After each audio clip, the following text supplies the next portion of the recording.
everybody, how are you all doing today? Today I am going to be doing a book review, and I am going to be reviewing the book that I just finished a little while ago, and guys, it was so good and it was just a really different and unique read for me. It really stood out to me. I wanted to share it with you guys because I think a lot of you out there could really enjoy this book as well. That would be Rebel of the Sands by Alwyn Hamilton. This is a fairly new release, and I mostly am reviewing this book because I was just really impressed by how unique it was. All of it was really original, and I have to appreciate that every now and then when I come across a book that is just different from all the other books out there in the YA genre. Before I get into my thoughts and feelings about this book, which I have many, let me first start by briefly explaining what this book is about. So this is a fantasy book. It takes place in a fictional world, and what is interesting about this world, which I think is arguably the most original part of this book, the setting of this book kind of takes place in a Western atmosphere, but with Middle Eastern influences. What's really interesting about it is that that's a kind of combination that is a little bit weird when you think about it, but when you read this book, it works really well. I found myself envisioning this strange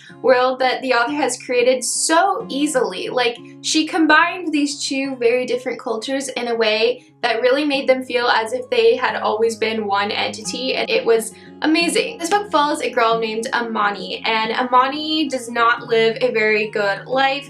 She is an orphan, and she lives with her aunt and her uncle, and her aunt is very mean to her, and her uncle is planning on marrying her, so that's pretty creepy. Basically, Amani's goal in this book is to just get the heck out of her town and start a new life somewhere else. A little known secret about Amani is that she is actually a very talented sharpshooter, and she has perfect aim, and she sometimes goes out at night dressed up like a boy to these shooting contests. The plot of this book really kicks off when one night Amani goes to a shooting contest where she meets this very mysterious boy. Of course, he doesn't know that she's a girl. And through a very complicated turn of events, Amani and this boy eventually decide to flee this town together. But that is only where this story begins, because Amani's journey out of her town is only the beginning of all of the crazy chaos that she finds herself getting into. So,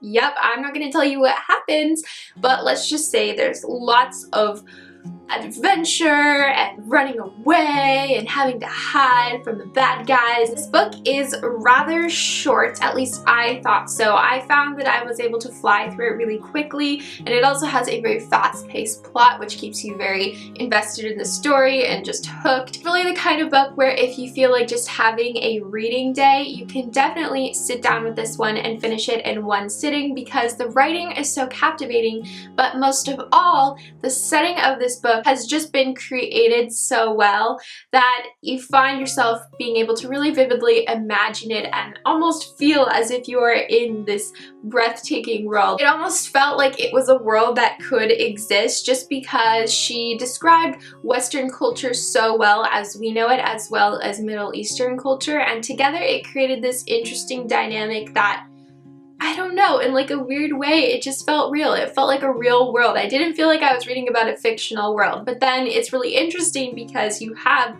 these strong fantasy elements. As for the characters, I really liked Amani as a main character, and I feel like if I was ever in danger, I would want Amani to be my bodyguard. She's like this small girl, but the kind that you really don't want to underestimate, because really, she could destroy you. She is not your goody two-shoes kind of character. There are many parts in this book where she's not always that loyal, and she makes decisions that are frankly really bad and not nice to the other characters in this book. And even though that definitely makes her a very flawed character, I really enjoyed that. It makes her feel more real to me and more relatable. As for our male character Jin, I really liked him as well. In fact, he might have been one of my favorite parts about the book, just because I think he brought a little bit of humor to the book that was refreshing refreshing. Amani and Jin together are just a great duo. They work so well together in this book, and their personalities are so different, very contrasting, yet in a way that is very entertaining. And that is one of my favorite elements within a book, is when you have two characters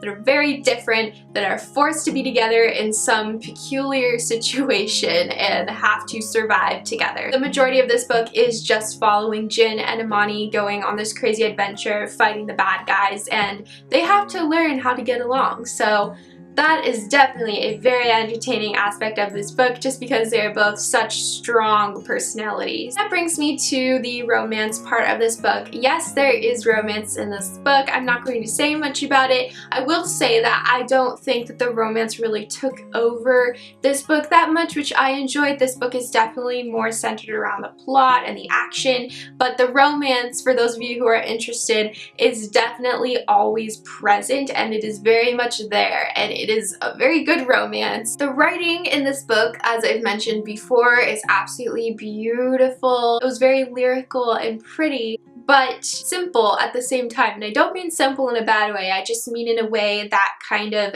effortlessly pulls the reader in and describes things very well in a non-complicated way. So I think that's probably what made this setting and this story so easy to imagine in the reader's head. I feel like Elwyn Hamilton has something about her writing that just felt unique to me and made the overall atmosphere of this book feel very different and original. Overall, I gave this book 4 out of 5 stars, and the reason why is because I felt like the beginning and the middle of this book were very strong and held my attention, but the end of this book, I thought there were some parts that were a little bit lagging, but I do think, on a positive note, that the ending does set up a platform for a very exciting sequel. And I think that is all I have to say about this book for today. I just really wanted to tell you guys about it, so please let me know in the comments if you have also read this book. I would love to hear your thoughts on it. And with that being said, I think I'm going to wrap up today's video, so I hope that you guys enjoyed. If you did, please give it a big thumbs up. I hope that you all go and have yourselves a fabulous day, and I will see you guys next time. Bye!